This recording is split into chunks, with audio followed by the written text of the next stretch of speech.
À Jésus. Alléluia. Merci Seigneur. Alléluia. Dieu est grand et très digne de louange. C'est lui qui nous a sauvés. Amen. À notre Dieu soit la gloire, la louange, l'honneur, la magnificence, l'éternité, le trône et le règne dans tous les siècles et des siècles. Amen. Amen. Je vous salue, mes bien-aimés dans le Seigneur, dans le doux et précieux nom de Jésus-Christ, notre Rédempteur, notre Sauveur. Nous sommes midi, le temps est que nous sommes dans la présence de Dieu pour l'adorer en esprit et en vérité et pour l'entendre nous parler. Amen, amen, amen. Je vais chanter ce cantique humblement prosterné. Seigneur, devant ta majesté, je viens implorer ta faveur de cœur purifié. Amen. Humblement prosterné, Seigneur, devant ta majesté, je viens implorer la faveur d'un cœur purifié. Je veux un cœur nouveau, le baptême d'en haut, de feu, de foi, de charité, un cœur régénéré. Un cœur patient, humble, joyeux, un cœur semblable au tien, un cœur content, toujours heureux, un cœur aimant le bien. Je veux un cœur nouveau, le baptême d'en haut, de feu, de foi, de charité, un cœur régénéré. Un cœur aimant ta volonté, vrai droit prêt à servir. Un cœur soumis, plein de bonté, un cœur sachant souffrir.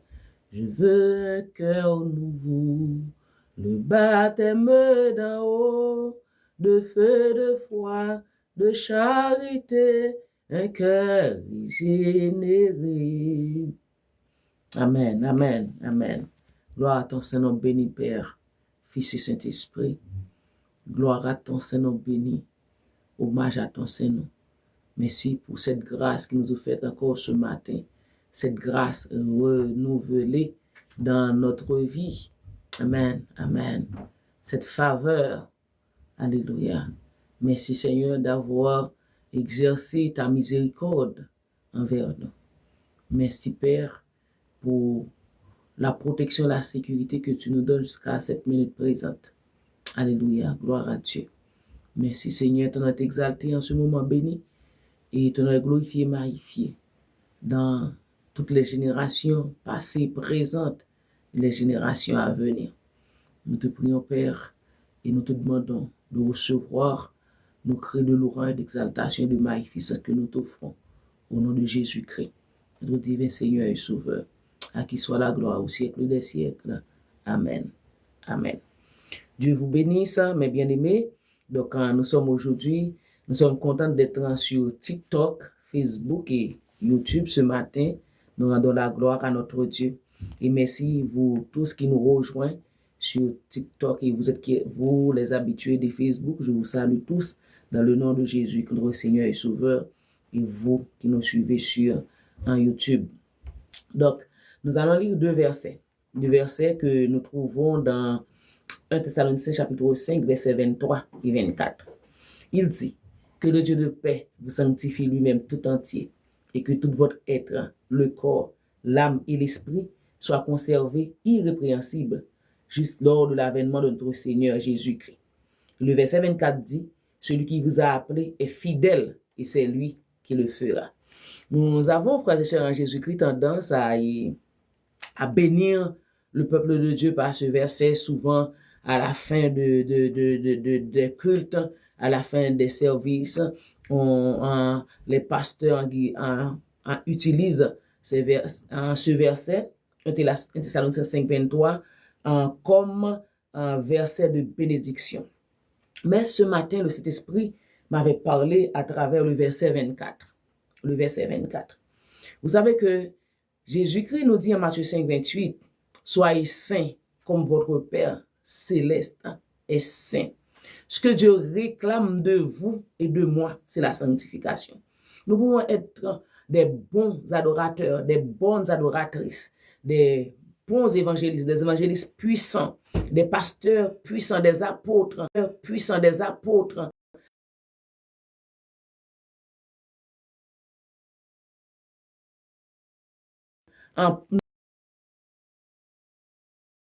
Nous pouvons posséder toutes ces capacités.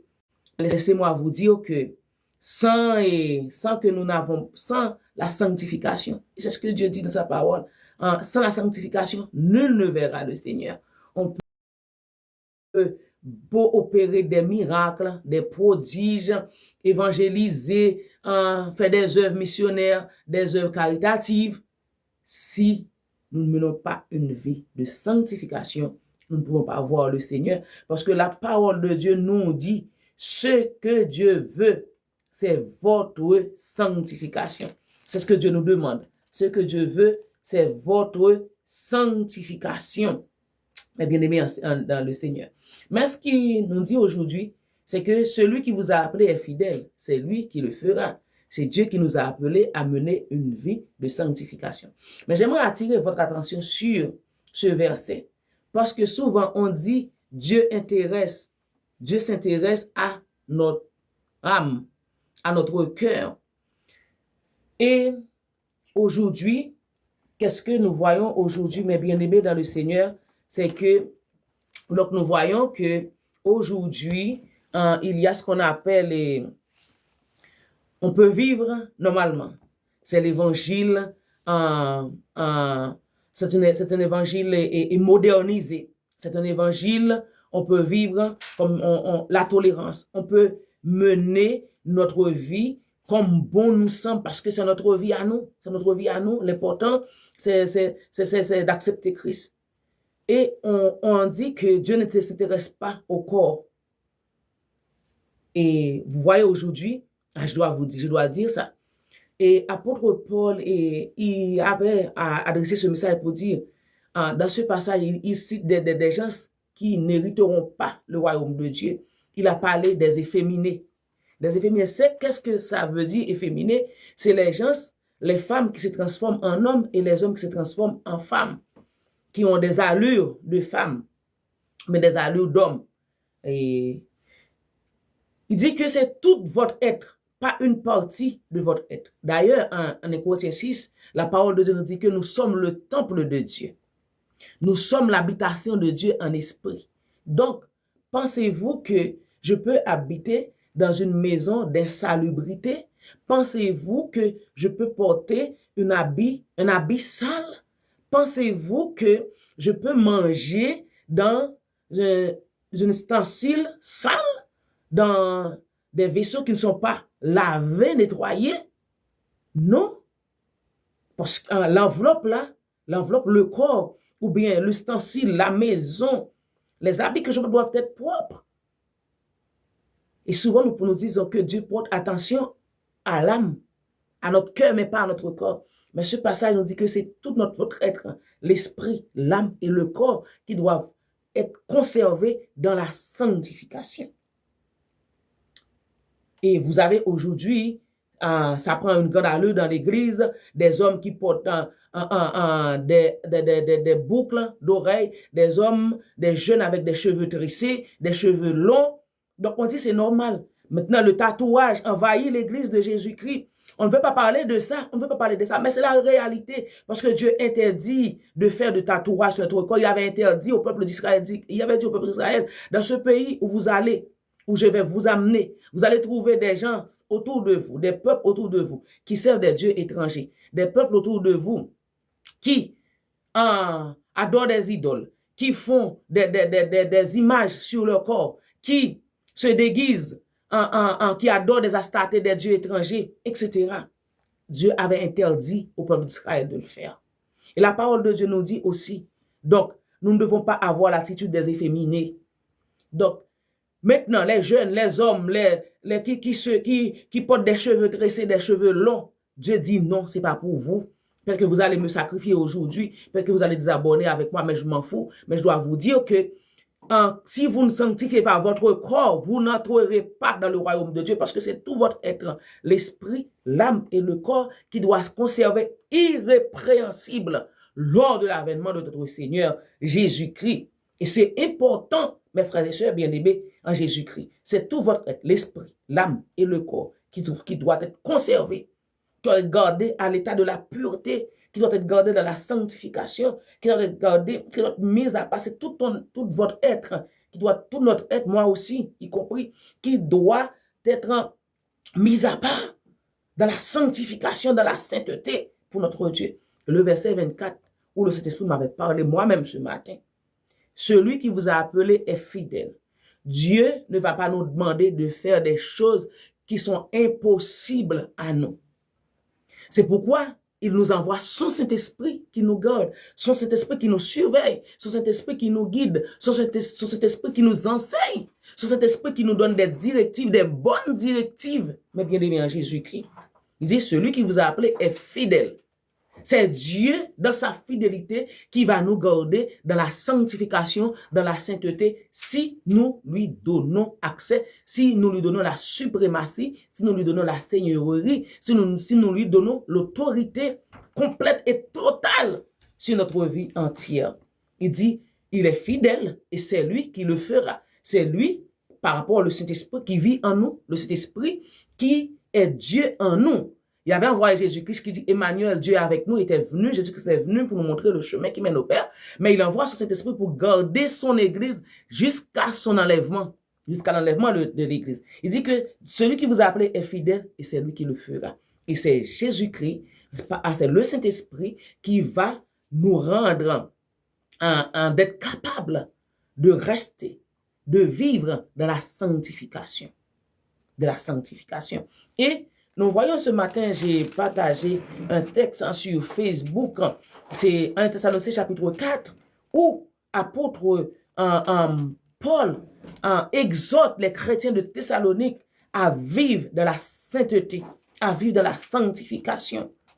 Donc, il dit que dans le verset, j'ai répété ce verset tantôt, dans le verset 4, il dit, au reste frères, puisque vous avez appris de nous comment vous devez vous conduire et plaire à Dieu. Comment vous devez vous conduire et plaire à Dieu. Et que c'est là ce que vous faites, les chrétiens de Thessalonique. Nous vous prions et nous vous conjurons au nom du Seigneur Jésus de marcher à cet égard de progrès en progrès, de marcher à cet égard de la sanctification, de progrès en progrès. Nous devons marcher dans cette vie de sanctification et c'est ce que faisaient les chrétiens de Thessalonique. Il dit, vous avez en effet quel précepte nous vous avons donné de la part du Seigneur Jésus. Ce que Dieu veut, c'est votre sanctification. C'est que vous vous absteniez de l'impudicité. C'est que chacun de vous sache posséder son corps dans la sainteté, dans l'honnêteté, sans vous livrer à une convoitise passionnée, comme font les païens qui ne connaissent pas Dieu. Mes frères et sœurs bien-aimés en Jésus-Christ, voilà la recommandation de Dieu pour vous et pour moi. Les païens, ils ne connaissent pas Dieu. Ils peuvent vivre leur vie comme bon leur semble. Mais nous sommes des enfants de Dieu. Nous sommes des élus de Dieu. La parole de Dieu dit que nous sommes un peuple acquis, une nation sainte, un sacerdoce royal. Sacerdoce royal, représentant du royaume de Dieu. Sacerdoce royal, nation sainte. Nous sommes des saints pour Dieu. Comment pouvons-nous vivre la vie que mènent les païens, ceux qui ne connaissent pas Dieu? Ceux qui n'acceptent pas Jésus-Christ comme Seigneur et Sauveur de leur vie. Ceux qui n'ont pas le Saint-Esprit, ceux qui n'ont pas été régénérés en Christ. Ceux qui n'ont pas été lavés dans le sang de l'agneau, qui n'ont pas été justifiés, sanctifiés, consacrés à Christ. Il dit, c'est que chacun de vous sache posséder son corps dans la sainteté et l'honnêteté. Nous devons vivre dans la sainteté, nous devons vivre dans l'honnêteté, et mener une vie honnête. Ne laissons pas aux païens de nous ridiculiser. mes bien-aimés en Jésus-Christ, de blasphémer l'évangile qui est en nous. Comment pouvons-nous être un modèle pour les païens si nous menons la vie qu'ils mènent, mes bien-aimés? Et dit sans vous livrer à une convoitise passionnée, comme font les païens qui ne connaissent pas Dieu, et que c'est que personne n'use envers son frère de fraude, de cupidité dans les affaires, parce que le Seigneur tire vengeance de toutes ces choses, comme nous l'avons déjà dit et attesté. Dieu ne nous a pas appelés à l'impureté, mais à la sanctification. Sans la sanctification, vous pouvez être bishop, archibishop, prophète, prophétesse, adorateur, adoratrice, évangéliste, pasteur, docteur, enseignant, posséder tous les titres. Si vous ne menez pas une vie de sanctification, nous ne pouvons pas voir le Seigneur. Dieu ne nous a pas appelés à l'impureté, mais à la sanctification. Celui donc qui rejette ses préceptes, écoutez, celui donc qui rejette ses préceptes ne rejette pas un homme, mais Dieu qui vous a aussi donné son Saint-Esprit. Alléluia. Son Saint-Esprit. Est-ce que, ma question pour vous en ce midi, est-ce que le Saint-Esprit a la suprématie sur votre vie? Est-ce que le Saint-Esprit a la seigneurie sur votre vie? Est-ce que le Saint-Esprit a le contrôle total de votre vie? Est-ce que votre vie est sanctifiée? Est-ce que vous marchez dans la sainteté, dans la consécration, dans la justice, dans la vérité, dans la droiture, dans l'intégrité? C'est ce que Dieu trouvait en Job. Un homme intègre, droit, créant Dieu et se détournant du mal. Celui qui est fidèle, il le fera. En nous donnant accès, en laissant nous guider et diriger par le Saint-Esprit va permettre à ce que nous gardions notre corps dans la sainteté, de la sanctification. Tout notre être, l'esprit, notre esprit ne doit pas être souillé, notre âme, notre corps, je porte attention à notre corps,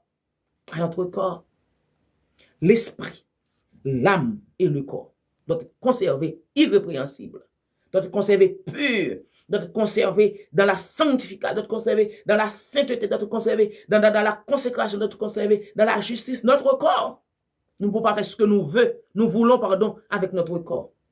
Notre corps est le temple du Seigneur.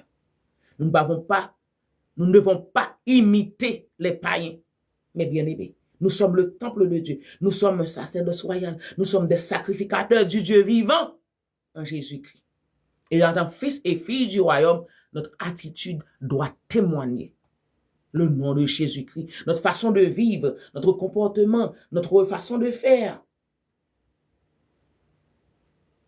Tout doit être consacré, doit être mis à part. Notre vie entière doit être mise à part pour le jour où Jésus-Christ va venir chercher son Église. Puisque celui qui nous a appelés est fidèle, c'est lui qui le fera. Que ce Dieu Tout-Puissant qui nous a appelés ce midi puisse nous garder de la sanctification. Mais sachez-le bien, le Seigneur ne va pas vous forcer. Le Seigneur va vous parler 1 ou 2, 3 fois. Après, si vous continuez, il va vous laisser marcher comme vous voulez. Donc, Dieu ne va rien faire sans vous-même, sans votre volonté. Donc, ce midi, laissez la place à Dieu de vous guider, de vous façonner. Et le Saint-Esprit est là pour vous aider à rester, à garder notre corps dans la pureté jusqu'à ce que Jésus-Christ revienne. Et cette promesse est certaine et véritable. Cette promesse s'accomplira certainement. Jésus-Christ reviendra chercher son Église. Que Jésus-Christ vous trouve de la sanctification. Que Dieu vous bénisse et bonne journée dans le Seigneur. Nous allons prier. Alléluia, gloire à Dieu. Seigneur, sanctifie nos jours, nos moments. Fais que notre vie t'honore en tout temps. Que de ta présence au milieu de nous, l'heureuse influence nous pénètre tous. Nous voulons sans cesse marcher par la foi et dans la détresse regarder à toi. Heureux qui repose sur ton bras puissant, on a toutes choses en te possédant. Amen, amen, amen, amen. Seigneur, je te prie pour nos frères et sœurs qui sont branchés avec nous sur YouTube, sur Facebook, sur TikTok. Je te prie, Seigneur, pour leur marche, pour leur consécration, pour leur vie spirituelle. Il y en a, Seigneur Tout-Puissant, qui sont dans une lutte constante avec le péché. Seigneur, que tu les éclaires à travers ta parole, par ton Saint-Esprit, afin qu'ils puissent laisser leur vie à toi, ô notre Dieu. Oui, Seigneur, tu es capable de nous transformer. Tu es capable de nous aider à vivre une vie qui te fait plaisir, une vie qui t'honore, une vie, Seigneur puissant, qui fait ta volonté.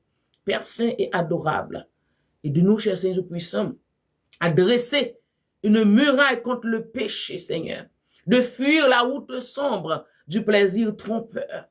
Oh oui, Seigneur, aide-nous, ô notre Dieu, à vivre notre vie. Alléluia, gloire à Dieu. Une vie consacrée, une vie sanctifiée, une vie qui t'honore, ô notre Tout-Puissant. Bénis nos frères et sœurs. Dirige-les, Seigneur. Garde-les. Sanctifie-les par la vérité. Ta parole est la vérité. Sanctifie-les par la vérité. Ta parole est la vérité. Sanctifie-les par la vérité. Ta parole est la vérité. Nous comptons sur toi. Nous misons sur toi, car sans toi, nous ne pouvons rien faire. Mais avec toi, Seigneur, nous pouvons marcher de victoire en victoire. Nous pouvons terrasser le péché. Nous pouvons, Seigneur puissant, en dresser une muraille contre le péché. Nous pouvons, Seigneur, garder nos yeux, nos cœurs, nos pensées dans la sanctification par le Saint-Esprit qui vit en nous, par ta parole. Sanctifie-nous ce matin. Sanctifie nos vies. Sanctifie nos moments. Sanctifie, Seigneur puissant, notre marche avec toi. Sanctifie-nous par ta vérité. Ta parole est la vérité. Bénis cette journée, que ta grâce soit sur nous, comme nous espérons en toi.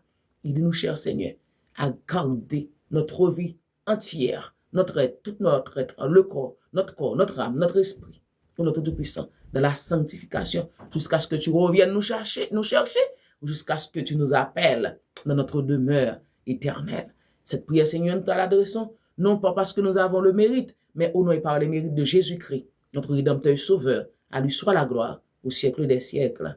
Amen. Amen. Que Dieu vous bénisse. Merci d'avoir été branché avec nous. Je vous souhaite une bonne journée dans le Seigneur et à demain, si Dieu nous accorde sa grâce. Amen. Amen. Merci Jésus. Amen.